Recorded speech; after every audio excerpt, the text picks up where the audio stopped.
نحمدہ ونصلی ونسلم علی رسولہ الکریم اما بعد۔ مرکز اہل سنت والجماعت سرگودا پاکستان سے آپ کے سوالات کے جوابات کے لیے حاضر خدمت ہیں۔ جو احباب ہمیں اپنا سوال بھیجنا چاہیں ہمارا ای میل ایڈریس نوٹ فرمائیں: markaz.edu87@gmail.com markaz.edu87@gmail.com۔ اپنا سوال واضح الفاظ میں لکھ کر بھجوائیے، انشاءاللہ مرکز کی جانب سے اس کا جواب دے دیا جائے گا۔ شروع کرتے ہیں آج کے پہلے سوال سے۔ پہلا سوال ہم سے پوچھا ہے محمد شکیل صاحب نے انڈیا سے۔ دو سوال ہیں آپ کے۔ کیا زکوٰۃ کی رقم اپنی ساس کو دے سکتا ہوں؟ وہ بہت غریب ہیں۔ جی ہاں، زکوٰۃ کی رقم اپنی ساس کو دی جا سکتی ہے، اس میں شرعاً آپ کی زکوٰۃ ادا ہو جائے گی، اور ویسے بھی یہ قریبی تعلق کا معاملہ ہے، اس میں زکوٰۃ کی رقم دے دی جائے تو اس سے انشاءاللہ ان کی ضرورت بھی پوری ہوگی اور آپ کو زکوٰۃ کی ادائیگی کا ثواب بھی مل جائے گا۔ اس حوالے سے مختصراً ایک اصول سمجھ لیجئے جس سے یہ معلوم ہو سکے گا کہ انسان کس کو زکوٰۃ دے سکتا ہے اور کس کو زکوٰۃ نہیں دے سکتا۔ رشتہ داروں میں سے وہ رشتہ دار جو انسان کے اصول یا فروع کہلاتے ہیں انہیں زکوٰۃ کی رقم نہیں دی جا سکتی۔ اصول سے مراد جن سے انسان خود پیدا ہوا ہو، فروع سے مراد وہ رشتہ دار جو انسان سے پیدا ہوئے ہوں۔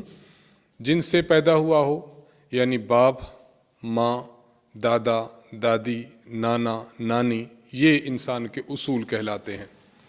اور انسان کے فروع جو اس سے پیدا ہوئے، جس طرح بیٹا، بیٹی، پوتا، پوتی، نواسا، نواسی، اسی طرح نیچے تک اگر موجود ہوں تو انسان اپنے اصول اور فروع کو زکوٰۃ نہیں دے سکتا۔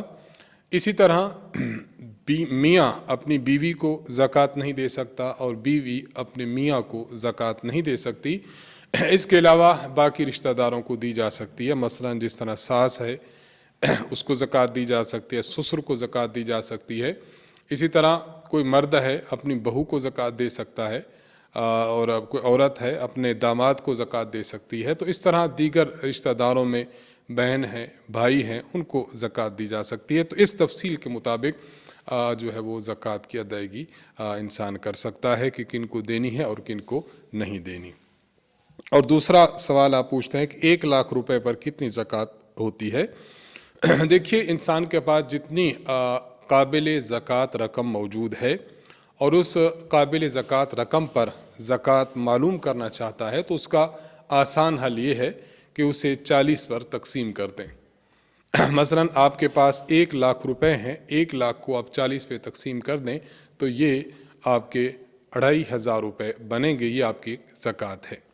اور اس کا عام ایک اور طریقہ بھی ہے کہ آپ جس رقم کی زکوٰۃ نکالنی ہے اس کو ملٹی پلائی کر دیں 2.5% کے ساتھ، اس طرح بھی آپ کی زکوٰۃ کی رقم نکل آئے گی۔ تو دونوں صورتوں میں سے جو آپ کو آسان لگے اس کے مطابق زکوٰۃ کی رقم نکال سکتے ہیں۔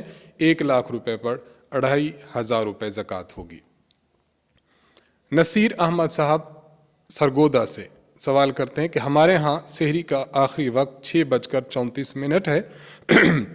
میں نے جب سحری کھا کے فارغ ہوا تو اس وقت 4:40 ہو چکے تھے، یعنی 6 منٹ بعد تک میں سحری کھاتا رہا۔ یہ کام انجانے میں ہوا، میرا روزہ ہوا کہ نہیں؟ وقت مقرر سے اگر کوئی شخص آگے وقت تک سحری کھاتا رہا تو اس طرح اس شخص کا روزہ نہیں ہوا، چونکہ آپ نے وقت مقرر سے 6 منٹ زائد تک سحری کھاتے رہے ہیں، اس لیے آپ کا روزہ نہیں ہوا۔ آپ رمضان المقدس گزرنے کے بعد آپ پر ایک روزہ کی قضا لازم ہے، اور اگر کسی شخص کا اس طرح روزہ نہ ہو، مثلا جس طرح ہمارے بھائی نصیر احمد صاحب ہیں، تو ان کے لیے شرعی حکم یہ ہوتا ہے کہ پورا دن ان کے لیے اس طرح گزارنا لازم ہوتا ہے جس طرح روزہ دار گزارتے ہیں۔ اسے علماء کی اصطلاح میں، فقہ کی اصطلاح میں کہتے ہیں تشبہ بالصائمین، روزے داروں کی مشابہت اختیار کرنا۔ تو ان پر روزے داروں کی مشابہت اختیار کرنا بھی لازم ہے، اور رمضان المقدس گزرنے کے بعد، عید الفطر گزرنے کے بعد ایک روزہ کی قضا کرنا بھی ان کے ذمہ لازم ہے، ان کا یہ روزہ نہیں ہوا۔ سائل نے اپنا نام نہیں لکھا، لکھتے ہیں کہ ایک شخص نے اپنی بیوی کو محض مس کیا بلا دخول اور اسے انزال ہو گیا تو روزے کا کیا حکم ہے؟ ایسی صورت میں روزہ فاسد ہو جاتا ہے اور ان شخص پر اس ایک روزہ کی قضا کرنا رمضان کے بعد لازم ہے، البتہ اس پر کفارہ نہیں ہے، کیونکہ کفارہ کے لیے جنایت کاملہ ہونا ضروری ہے۔ یہ جنایت تو ہے لیکن جنایت ناقصہ ہے۔ کریم بخش صاحب سلہ والی سے سوال کرتے ہیں کہ صدقہ فطر میں کیا چیز بہتر ہے؟ گندم، جو، کھجور، کشمش کی جنس دینا بہتر ہے یا رقم دینا بہتر ہے؟ جواب عنایت فرمائے۔ دیکھیے، جہاں تک جنس کا تعلق ہے تو جنس جون سی بھی دے دی جائے جنس دی جا سکتی ہے، اور اگر آپ جنس کا اور رقم کا تقابل کرنا چاہیں تو ہماری رائے میں رقم دینا زیادہ بہتر ہے۔ ایک انسان کو اگر جنس دے دی جائے، گندم ہے، جو ہے، کھجور ہے، کشمش ہے، تو اس سے بھی صدقہ فطر ادا تو ہو جائے گا، لیکن بعض انسانوں کو اپنی ضرورت کی دیگر اشیاء مطلوب ہوتی ہیں، اس لیے اگر ان اشخاص کو رقم دے دی جائے نقدی کی صورت میں تو اس سے زیادہ منفعت وہ حاصل کر سکتے ہیں، مثلا جو چیز ان کو مطلوب ہو وہ خرید سکتے ہیں۔ تو ادا تو دونوں سے ہو جائے گا، جن سے بھی اور اس کی قیمت سے بھی، لیکن بہتر برل قیمت ہی ہے کہ قیمت دے دیں تو یہ زیادہ مناسب ہے۔ محمد حماد علی صاحب سندھ سے سوال کرتے ہیں کہ ایک شخص ایک مجلس میں گیا جہاں اگربتی سلگائی ہوئی تھی، دھواں اس کے منہ میں چلا گیا، روزہ باقی رہا یا نہیں؟ اگربتی جل رہی ہے، عود جل رہی ہے یا دھواں جو ہے کہیں سے آ رہا ہے، انسان اس کو جان بوجھ کر اندر لے جاتا ہے، مثلا جان بوجھ کر اس کو اندر لے جائے اپنے سانس کے ذریعے، تو اس سے روزہ فاسد ہو جاتا ہے، روزہ ٹوٹ جاتا ہے۔ اور اگر سر راہ چلتے چلتے یا کسی محفل میں گیا، عود یا لبان یا اگربتی جل رہی تھی اور بلا قصد اور بلا ارادہ اس کے ناک میں، اس کے گلے میں دھواں آ چکا، تو اب اس کا روزہ فاسد نہیں ہوگا، اس کا روزہ بحال ہی قائم ہوگا۔ کوشش کرنی چاہیے کہ ایسی جگہوں سے بہرحال بچنا چاہیے۔ قاری رضوان اللہ صاحب سندھ سے سوال کرتے ہیں، ایک شخص تلاوت کر رہا تھا، اس کی چھوٹی بچی آئی اور اس کی گود میں بیٹھ گئی، بچی نے پیشاب کر دیا، اب اس کے وضو کا کیا حکم ہے؟ دیکھیے، جہاں تک وضو کی بات ہے تو وضو تو اس کا نہیں ٹوٹا، وضو ان کا بحال ہی قائم ہے، اور لیکن چونکہ بچی نے پیشاب کر دیا ہے اس لیے ان کا جسم اور ان کے کپڑے یہ نجس اور ناپاک ہو چکے ہیں، کپڑے دھو لیں یا تبدیل کر لیں اور اپنے جسم کو پاک صاف کر لیں دھو کر، تو پھر درست ہو جائے گا۔ وضو بہرحال نہیں گیا لیکن کپڑے اور جسم یہ ناپاک ہو چکا ہے۔ اور یہ بات واضح رہنی چاہیے کہ اگر کسی شخص کے جسم پر کوئی نجس اور ناپاک چیز لگ جائے تو اس سے وضو اور غسل نہیں ٹوٹتا، ہاں البتہ یہ ہے کہ وہ جسم کا وہ حصہ ناپاک ضرور ہوتا ہے، اس کو اگر پانی کے ساتھ اچھی طرح دھو لیا جائے تو اس سے انسان کا جسم پاک ہو جائے گا۔ محمد آصف صاحب آپ سوال کرتے ہیں کہ ایک شخص کے پاس 5 تولے سونا اور 3 لاکھ روپے ہیں، ان پر سال گزرنے والا ہے، اس نے 15 رمضان کو زکوٰۃ نکالنی ہے، ابھی یکم رمضان کو اس کے پاس 2 لاکھ مزید آ گئے، ان پر سال نہیں گزرا، آیا ان کو بھی اس مال میں شامل کریں گے یا اس پر الگ سے سال گزرنا چاہیے؟ دیکھیے، ایک شخص کے پاس رقم موجود ہے، جس طرح ہمارے انصاف کے پاس ہے 5 تولے سونا ہے اور 3 لاکھ روپے، یہ رقم ان کے پاس تھی اور ایک سال اس رقم کو ہوگا 15 رمضان المبارک کو، اس دوران یا اس سے بالکل متصل پہلے مثلا یکم رمضان کو ان کے پاس 1 لاکھ 2 لاکھ رقم زائد آ جاتی ہے۔ موصوف یہ پوچھ رہے ہیں کہ آیا جس طرح 5 تولے سونا اور 3 لاکھ روپے پر پورا سال گزرا ہے تب میں نے اس کی زکوٰۃ دی ہے، تو درمیان میں جو رقم آئی ہے 2 لاکھ روپے، اس پر بھی سال کا گزرنا ضروری ہے یا اس کو ہم اسی پہلے والی رقم میں شامل کریں گے؟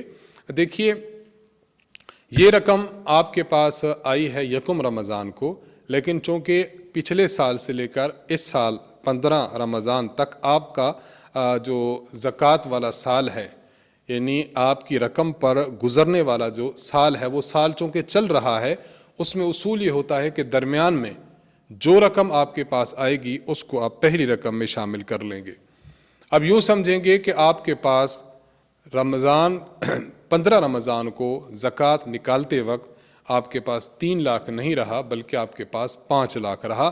اس رقم پر الگ سے سال گزرنا ضروری نہیں ہے بلکہ موجود رقم میں اس کو شامل سمجھ کر یوں کہا جائے گا کہ آپ کی اس رقم پر بھی سال گزر چکا ہے، اس لیے آپ نے اب 5 تولے سونا اور 5 لاکھ روپے پر زکوٰۃ ادا کرنی ہے 15 رمضان کو۔ تبسم حسین صاحب آپ تلا گنگ سے سوال کرتے ہیں، ایک عورت کو الٹی آئی تھی، وہ پوچھ رہی ہیں کہ میرا روزہ رہا یا نہیں۔ دیکھ لیا جائے کہ اگر الٹی آئی ہے اور خود بخود الٹی آئی ہے، چاہے منہ بھر کے آئی ہو یعنی اس طرح زیادہ آئی کہ اس کو کنٹرول نہ کر سکی، چاہے معمولی مقدار میں آئی ہو، اگر الٹی خود بخود آئے تو اس سے روزہ فاسد نہیں ہوتا۔ اور اگر کوئی شخص الٹی جان بوجھ کر کرتا ہے، جان بوجھ کر اس نے الٹی کی ہے، تو اگر معمولی مقدار میں الٹی آئی ہے تب تو روزہ نہیں ٹوٹا، اور جان بوجھ کر کرنے کی صورت میں منہ بھر کر آئی ہے کہ کنٹرول نہیں ہو سکی، اب اس کا روزہ فاسد ہو گیا۔ تو ان خاتون سے پوچھ لیا جائے کہ ان کو الٹی کی صورت میں ان 4 طریقوں میں سے کس طریقے سے الٹی آئی ہے، اسی کے مطابق ان کو حکم بتا دیا جائے۔ سید آصف شاہ صاحب ہیں اور یہ سرگودا سے سوال کر رہے ہیں، آپ کے 2 سوال ہیں۔ ایک شخص کی بکری نے 2 بچے دیے، ایک بچے کے متعلق اس نے نظر مانی کہ اسے اللہ کی راہ میں صدقہ کروں گا، آیا اس کا گوشت خود اور اپنے رشتہ داروں کو کھلا سکتا ہے یا غریبوں کو ہی دینا ضروری ہے؟ جس شخص نے نظر مانی ہے، وہ نظر مانی ہوئی جو بکری ہے، اس بکری کو جب ذبح کر کے دے گا تو اس کا گوشت خود بھی نہیں کھا سکتا، اپنے گھر والوں کو بھی نہیں کھلا سکتا، اور اپنے ان رشتہ داروں، دوست احباب اور افراد کو بھی نہیں کھلا سکتا جو صاحب نصاب ہیں۔ منت مانی ہوئی چیز صرف اور صرف ان لوگوں کو دی جائے گی جن کو زکوٰۃ لگتی ہے، یعنی غریب، فقیر اور مسکین لوگوں کو دی جائے۔ یہ صاحب نصاب افراد، اہل ثروت اور مالدار افراد، خود اور اپنے گھر والوں کو یہ شخص اس میں سے نہیں کھلا سکتا۔ ایک شخص کو گردے کی تکلیف ہے، 1-2 روزے ٹھیک رکھے، اب نہیں رکھ سکتا، آیا وہ فدیہ دے سکتا ہے یا نہیں؟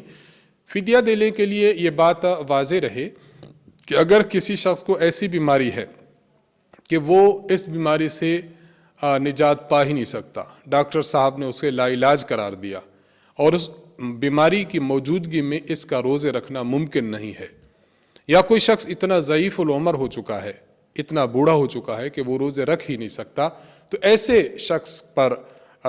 شخص کے لیے حکم ہے کہ وہ 1 روزے کے بدلے میں فدیہ دے دے، 30 روزوں کا بدلے میں پھر 30 مقدار فدیے کی دے گا۔ اگر جن شخص کی آپ بات کر رہے ہیں ان کو گردے کی تکلیف ایسی ہے کہ یہ چند دنوں بعد درست ہو سکتی ہے تو ابھی فدیہ نہ دیں، جب درست ہو جائیں گے تو جو روزے ان کے چھوٹ چکے ہیں ان کی قضا کرنا ان پر لازم ہوگا۔ اور اگر تکلیف ایسی ہے کہ یہ زندگی بھر روزہ رکھ ہی نہیں سکتے، ڈاکٹر صاحبان نے انہیں لا علاج قرار دیا ہے، تو اب ان کو اجازت ہوگی کہ یہ ہر روزے کے بدلے میں 1 صدقۃ الفطر کی مقدار بطور فدیہ دے دیں۔ لیکن یہ بات بھی واضح رہے کہ اگر زندگی میں انہیں کہیں جا کر روزہ رکھنے کی طاقت لوٹ آتی ہے اور ان کی بیماری اللہ کی جانب سے درست ہو جاتی ہے تو اب ان کا دیا ہوا فدیہ یہ صدقہ ہو جائے گا اور نفلی صدقہ ہو جائے گا، اور ان پر روزہ رکھنا لازم ہوگا، اب روزہ رکھے بغیر ان کے لیے چارہ نہیں ہوگا۔ فیض احمد صاحب نے ملتان سے سوال پوچھا ہے کہ کیا عورت عدت کے دوران اپنے خاوند کی پینشن لینے جا سکتی ہے؟ اس کا خاوند سرکاری ملازم تھا، اب متعلقہ ادارہ کہتا ہے کہ عورت کا خود آنا ضروری ہے وگرنہ پینشن نہیں ملے گی۔ دیکھیے، عورت اگر نہیں جاتی تو پینشن نہیں ملے گی، یہ اس عورت کی مجبوری ہے، تو بصورت مجبوری عورت اپنے گھر سے جا سکتی ہے، بس کسی محرم کے ساتھ چلی جائے اور پینشن کے جو ڈاکومنٹ سائن کرنے ہیں یا پینشن وصول کرنی ہے وہ وصول کر کے پھر اپنے گھر واپس آ جائے تو بحالت مجبوری بہرحال اس کے لیے جانا درست ہے۔ محمد خالد صاحب آپ پلاسی آریہ بہار انڈیا سوال کرتے ہیں کہ مفتی صاحب السلام علیکم ورحمۃ اللہ وبرکاتہ۔ وعلیکم السلام ورحمۃ اللہ وبرکاتہ۔ میرا سوال یہ ہے کہ نماز کی پہلی رکعت میں سورۃ الناس پڑھ لیں تو پھر دوسری رکعت میں کون سی سورت پڑھیں گے، اس کا کیا حکم ہے، وضاحت فرما دے جزاک اللہ خیرہ۔ دیکھیے، جب انسان نماز پڑھتا ہے یا تو نماز فرض ہے یا نفل پڑھ رہا ہے، فرائض میں قرآن کریم کی جو موجودہ ترتیب ہے، یعنی مثلا میں آخر سے عرض کروں گا، سورت فیل ہے، پھر سورت قریش ہے، پھر ارأیت الذی یکذب بالدین ہے، سورت الماعون ہے، پھر سورت الکوثر ہے۔ اس ترتیب کے ساتھ جس ترتیب سے قرآن کریم میں صورتیں مذکور ہیں، اگر نماز فرض ہے تو فرض نماز میں جو شخص قرآن کریم کی تلاوت کرے گا، تلاوت کے واجبات میں سے یہ واجب ہے کہ انسان اسی ترتیب کے ساتھ صورتیں پڑھے ہر رکعت میں کہ جس ترتیب کے ساتھ قرآن کریم میں صورتیں مذکور ہیں۔ اگر کوئی شخص فرض نماز میں جان بوجھ کر ترتیب الٹ کر دیتا ہے، مثلا اس نے پہلے پڑھی لإیلاف قریش اور دوسری رکعت میں اس نے پڑھ لی ہے پھر الم تر کیف فعل ربک باصحاب الفیل، جان بوجھ کر اگر فرائض میں کوئی شخص قرآن کریم میں موجود ترتیب کو الٹ دیتا ہے تو اس طرح کرنا مکروہ تحریمی ہے۔ نماز ادا ہو جائے گی لیکن کراہت تحریمی کے ساتھ۔ یہ بات یاد رکھیں کہ یہ تلاوت کے حق میں مکروہ تحریمی ہے، وگرنہ فی نفسی نماز ہو جائے گی، سجدہ صاحب واجب نہیں ہوگا۔ اور اگر فرائض تھے، فرائض میں ایک شخص نے ترتیب الٹ دی ہے اور الٹی ہے جان بوجھ کر نہیں بلکہ بغیر اختیار کے یا بھول کر ترتیب الٹ ہو گئی، پہلی رکعت میں اس نے مثلا پڑھ لی ہے تبت یدا ابی لہب وتب اور دوسری رکعت میں پڑھ لی ہے اذا جاء نصر اللہ، بھول کر اگر فرائض میں ترتیب الٹ دی ہے تو پھر نماز بلا کراہت درست ہو جائے گی۔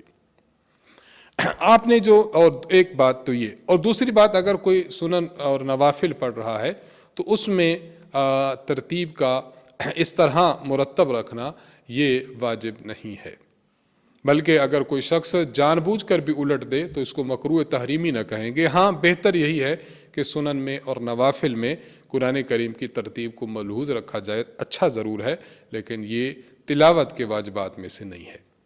اس تمہید کے بعد اب آپ کے سوال کی طرف ہم آنا چاہیں گے کہ اگر کسی نے فرائض میں جان بوجھ کر پہلے سورۃ الناس پڑھی پھر اب کون سی پڑھے، تو پھر کوئی بھی سورت پڑھ لے تو اس کے لیے اجازت ہے، جان بوجھ کر چونکہ ایسا کیا ہے اس لیے یہ مکروہ تحریمی ہے، کراہت کے ساتھ نماز ادا ہو جائے گی۔ اور اگر بھول کر اس طرح فرائض میں کیا ہے تو پھر بلا کراہت نماز ادا ہو جائے گی۔ اور اگر یہ بات اس نے نوافل میں یا سنن میں کی ہے کہ پہلے سورۃ الناس پڑھ لی ہے تو اب کوئی بھی سورت پڑھ لے، اب بلا کراہت نماز درست ہے۔ حسین احمد صاحب سہارنپور سے سوال کرتے ہیں کہ مفتی صاحب السلام علیکم ورحمۃ اللہ وبرکاتہ۔ وعلیکم السلام ورحمۃ اللہ وبرکاتہ۔ حضرت مولانا محمد الیاس گھمن صاحب دامت برکاتہم کی جو کتاب نماز اہل سنت والجماعت کے نام سے ہے وہ مجھے کیسے حاصل ہو سکتی ہے؟ میں سہارنپور انڈیا سے ہوں۔ آپ ہماری ویب سائٹ پر چلے جائیں www.ahnafmedia.com، اس پر نماز اہل سنت موجود ہے، یا ہمارے واٹس ایپ پر رابطہ کر لیں، مرکز کے واٹس ایپ پر، تو آپ کو PDF میں بھیج دی جائے گی۔ محمد اسامہ صاحب بنگلور سے سوال کرتے ہیں کہ السلام علیکم ورحمۃ اللہ۔ وعلیکم السلام ورحمۃ اللہ وبرکاتہ۔ سوال یہ ہے کہ میری گاڑیاں ہیں، میں تمام گاڑیوں کو کرائے پر دیا ہوں، تو زکوٰۃ ادا کرنے کا کیا حکم ہے؟ گاڑی پر زکوٰۃ ہے یا کرائے پر؟ نوٹ: گاڑیوں کا کرایہ جمع نہیں ہے۔ آپ کا جو معاملہ ہے اس میں گاڑیوں پر تو زکوٰۃ نہیں ہوگی، البتہ کرائے پر زکوٰۃ ہوتی ہے۔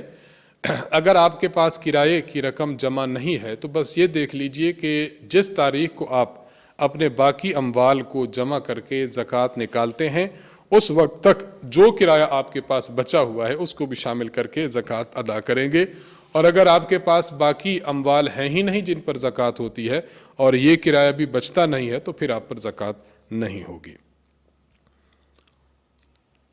سوال لکھا ہے، سائل نے اپنا نام نہیں لکھا۔ عورت ایام کی حالت میں آنے والے روزوں کی قضا رکھتی ہے، نمازوں کی نہیں، ایسا کیوں ہے؟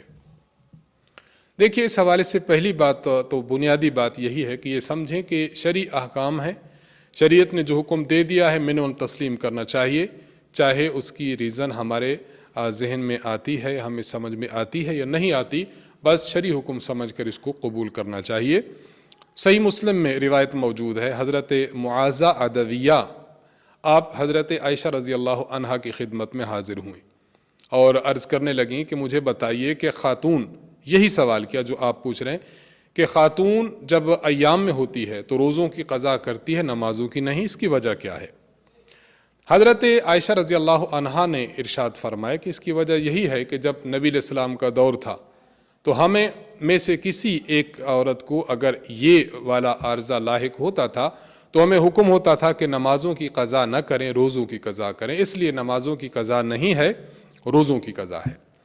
حضرت عائشہ صدیقہ رضی اللہ عنہا نے یہ فرما دیا کہ بس چونکہ شریعت نے حکم دے دیا ہم نے اس پر عمل کرنا ہے، ریزن کے پیچھے انسان کو نہیں جانا چاہیے۔ بنیادی بات تو یہی ہے کہ بس منع تسلیم کرے۔ ہاں البتہ علماء کرام نے اس کی عقلی وجوہات بھی لکھی ہیں اور جو واقعتاً ایسی ہیں جو انسان کو سمجھ آنے والی ہیں۔ دیکھیے، عورت کو یہ عارضہ ہر مہینے میں مثلاً 5 دن 8 دن 9 دن لاحق ہوتا ہے۔ اب اگر ہر مہینے میں عورت پر لازم ہو کہ وہ ہر دن کی نمازوں کی قضا پھر آگے جا کر کرے تو 9 دن کی نمازوں کی قضا کرنا، ہر مہینے میں قضا کرنا، ظاہری بات ہے کہ یہ بظاہر عورت پر ایک مشقت والا کام تھا۔ اس لیے ایام میں نمازوں کی قضا نہیں ہے۔ اور روزہ یہ ہر مہینے میں نہیں ہے، روزہ یہ 1 سال کے بعد ہے۔ 1 سال 365 دن ہے، 365 دنوں بعد گویا ایک مہینہ آتا ہے، اور اس مہینے میں بھی چند ایام ہیں، مثلاً 5 ہیں، 6 ہیں، 7 8 9 اتنے ایام ہیں۔ تو روزے کی قضا کرنا بنسبت نمازوں کی قضا کے آسان ہے، ان کی تعداد سال بھر میں بہت زیادہ بن جاتی ہے، نمازوں کی تعداد جو ان کو قضا کرنا ہوگا، اور یعنی روزوں کی تعداد یہ بہت کم بن جاتی ہے۔ اس لیے شریعت مطہرہ کا حکم عقلاً بھی سمجھ آتا ہے کہ روزوں کی قضا ہونی چاہیے کیونکہ کم ہے، عورت پر بوجھ نہیں، اور نمازوں کی قضا نہیں ہونی چاہیے چونکہ زیادہ ہیں، شاید عورت پر بوجھ ہو۔ تو یہ عقلی وجہ بھی علماء نے بیان کی ہے جو بظاہر بہت ہی عمدہ ہے، سمجھ آنے والی ہے۔ پریگننٹ عورت کی اگر طبیعت خراب ہو تو کیا روزہ توڑ سکتی ہے؟ میری بہن کی حالت ایسی ہوئی تو اس نے روزہ توڑ دیا، اب کیا حکم ہے؟ کیا گناہ تو نہیں ملے گا؟ ام حبیبہ کراچی سے۔ اگر واقعتاً عورت کی طبیعت اتنی خراب ہو گئی ہے کہ وہ برداشت نہیں کر سکی، اس کو اپنی جان کا یا اپنے بچے کی جان کا خطرہ ہے یا سخت اندیشہ ہے بیمار ہونے کا، تو پھر روزہ توڑ سکتی ہے، گناہ نہیں ہوگا۔ بس یہ ہے کہ ان کو رمضان گزرنے کے بعد 1 روزہ کی قضا کر لیں گی۔ جمشید احمد صاحب رحیم ارخان سے سوال پوچھتے ہیں کہ روزہ کی حالت میں حجامہ کروانا کیسا ہے؟ یعنی کپنگ تھراپی کے ذریعے خون نکلوانا، یہ جائز ہے، اس سے روزہ پر کوئی اثر نہیں پڑے گا۔ روزہ کی حالت میں تیراکی کی جا سکتی ہے یا نہیں؟ ہمارے کچھ دوست سوئمنگ پول پر جاتے ہیں گرمی کی وجہ سے، اس لیے پوچھ رہا تھا۔ اگر سوئمنگ پول پر کوئی جاتا ہے اور سوئمنگ کرتا ہے تو اس سے روزہ پر تو فرق نہیں پڑتا، غوطہ لگانے کی وجہ سے روزہ نہیں ٹوٹتا۔ ہاں البتہ ایک بات یہ ملحوظ رہے کہ اگر غوطہ لگاتے ہوئے انسان کے حلق میں پانی چلا گیا، ناک میں گیا، ناک کے ذریعے حلق میں پانی چلا گیا تو روزہ اس سے فاسد ہو جائے گا اور قضا رکھنا لازم ہوگا۔ اس لیے ہمارا مشورہ اس حوالے سے یہ ہے کہ اگر کوئی اچھا تیراک ہے اور تیراکی کے دوران اپنے منہ اور اپنے ناک کو بچا سکتا ہے پانی سے، تو پھر اسے چاہیے کہ تیراکی کر سکتا ہے اور غوطہ لگا سکتا ہے۔ لیکن اگر اس میں ایکسپرٹ نہ ہو تو پھر اس کو غوطہ نہیں لگانا چاہیے، بس ویسے نہا دھو کر اپنی گرمی کو دور کر لینا چاہیے۔ انہی سوالات کے جوابات کے ساتھ ہماری اس مجلس کا اختتام ہوتا ہے۔ اللہ تعالیٰ سے دعا ہے اللہ تعالیٰ رمضان المقدس کی عظیم گھڑیوں میں زیادہ سے زیادہ عبادات کی توفیق بخشے۔ مرکز اہل سنت والجماعت کو اپنی خصوصی دعاؤں میں یاد رکھیں۔ وآخر دعوانا ان الحمد للہ رب العالمین۔ السلام علیکم ورحمۃ اللہ وبرکاتہ۔